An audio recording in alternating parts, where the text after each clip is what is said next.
Lihat anak-anak kita sekarang, Bu. Santun itu sama pacarnya.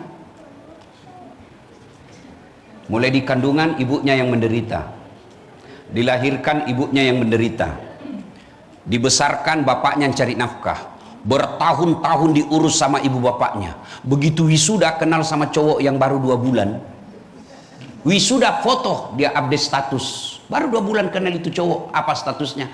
Terima kasih telah membersamaiku selama ini. Ibu bapak, saudara-saudara sekalian yang saya hormati, saya mau tanya ibu-ibu, ketika ibu nanti sakaratil maut dan wafat, masuk dalam kubur, siapa yang doakan kira-kira? Suami? Kawin lagi, Bu. Ya, jangan harap. Siapa yang doakan? Teman? Jangan harap. Coba ibu bapak semua punya grup WhatsApp kan? Ya. Coba kalau ada yang meninggal, ada yang baca doa? Enggak. Stiker dia kirim Al-Fatihah, enggak juga itu dia baca Al-Fatihah? Sekira enggak. Iya. Anak buah senang dia kalau kita meninggal. Kenapa? Jabatan kita dia ambil. Ibu-ibu nih yang cantik-cantik habis duit untuk memelihara pipi, bleaching, apalah segala macam itu. Kukunya pun dimasuk di salon. Sudah usia 60 tahun tapi masih langganan salon. Ya. Boleh, boleh. Tapi kalau gara-gara itu ibu lupakan ibadah, itulah manusia yang bodoh. Nih, kita nih yang cantik, mau muda mau tua, habis duit kita pelihara kecantikan dan ketampanan. Begitu masuk kubur, ini cacing yang punya bagian nih. Ini mata, habis bagian cacing. Bapak ibu mati lampu, gelap. Iya bu? Iya. Tapi gelapnya terbatas. Paling 1 jam nyala lagi. Di penjara masih bisa gerak, si luas. Tapi masuk kubur ada pilihan. Mati lampunya, tidak pernah lagi nyala. Ruangannya ditindis batu, ditindis tanah. Menunggunya lebih lama menunggu di kubur daripada hidup di dunia. Nah, ketika ibu bapak sudah masuk ke alam kubur, apa yang bisa mendoakan kita? Siapa yang bisa mendoakan? Dialah anak kita. Sayang sekarang ibu-ibu, anak kita cerdas. Tapi sayang jarang kita dapatkan ke pengajian. Kenapa anak kita ulang tahun mampu dibawa ke Jakarta? Kita belikan hadiah jutaan. Tapi kenapa ketika pengajian seperti ini, anak cucu kita tidak mampu bawa? Percaya, bapak-bapak, ibu-ibu, ini saya lihat kan lebih banyak yang sudah muka-muka sakaratil maut. Iya kan? Kita punya anak, alhamdulillah. Ada harapan, ada yang doakan. Tapi percaya ketika agamanya tidak beres, tidak ada gunanya. Rumah ini, mewah sekali. Tapi ketika meninggal, siapa yang punya? Anak. Iya kalau anak kita soleh. Iya kalau anak kita baik agamanya. Seperti beliau. Ulang tahun ibunya masih dirayakan dengan pengajian begini. Ada orang ulang tahun orang tuanya dibawa ke Singapura jalan-jalan. Dibawa ke Eropa keliling-keliling. Apa yang kamu dapat? Capek, habis amal. Percaya Bapak Ibu, pasti kita mati. Dan siapa yang akan mendoakan? Nih generasi seperti ini. Tapi kalau dia cuma main game, demi Allah, menjadilah orang tua kita yang sia-sia. Habis waktu cari duit, siang malam kita cari duit. Sayangnya anak kita buka pintunya lagi main game. Bangun subuh kita buka masih tidur. Malam minggu pulang jam 3 dini hari lompat pagar.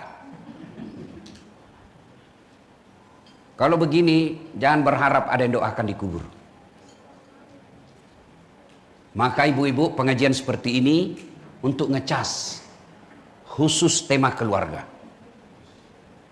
Keluarga ini yang penting. Kenapa sekarang bangsa kita pejabatnya banyak yang korup? Salah satu sebabnya orang tua gagal mendidik anaknya. Kalau anaknya soleh dan soleha, anaknya taat agama, jadi pejabat, insya Allah jadi pejabat yang baik. Tapi sayang, seribu sayang, orang tua kita bangga kalau anaknya pandai bahasa Inggris. Apa hebatnya kalau pandai bahasa Inggris tidak tahu sholat? Saya tidak perlu pandai bahasa apapun ke luar negeri, tidak ada. Saya tahu bahasa Spanyol, tidak penting. Bahasa Belanda saya tidak penting. Kenapa? Ada sekarang terjemahan Google. Saya mau cari makanan halal. Apa hebatnya kalau pandai bahasa Inggris? Masih kecil pandai bahasa Inggris. Apa hebatnya? Banyak yang pandai bahasa Inggris. Masa sih Ustaz?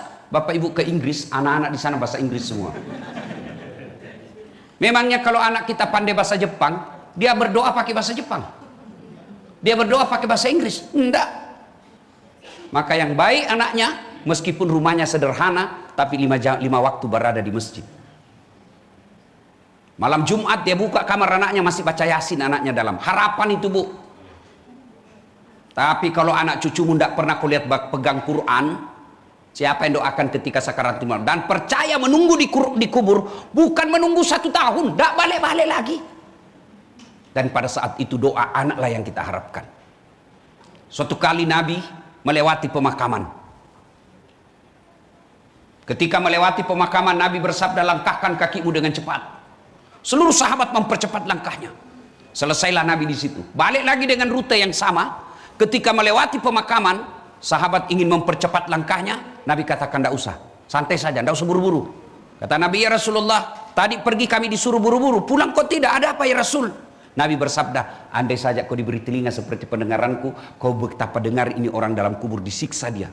Saya tidak tega dan tidak tahan mendengarkan dia disiksa di alam kubur, maka aku ingin cepat-cepat pergi supaya saya tidak dengar siksaannya. Kenapa pulang tidak lagi ya Rasul? Saya dengar Allah perintahkan malaikat penjaga kubur, wahai malaikatku, hentikan siksaanmu kepada orang tua itu. Tidak mungkin orang tua itu aku siksa sementara anaknya di dunia sekarang lagi membaca basmalah, Bismillahirrahmanirrahim, dengan nama Allah Maha Pengasih Maha Penyayang. Dia sebut, anaknya sebut saya pengasih penyayang, masa orang tuanya saya siksa di kuburnya? Itu baru baca basmalah, Bu. Bagaimana anak yang hafal Quran? Bagaimana anak kita yang tiap sholat dia sujud bacakan Fatihah orang tuanya?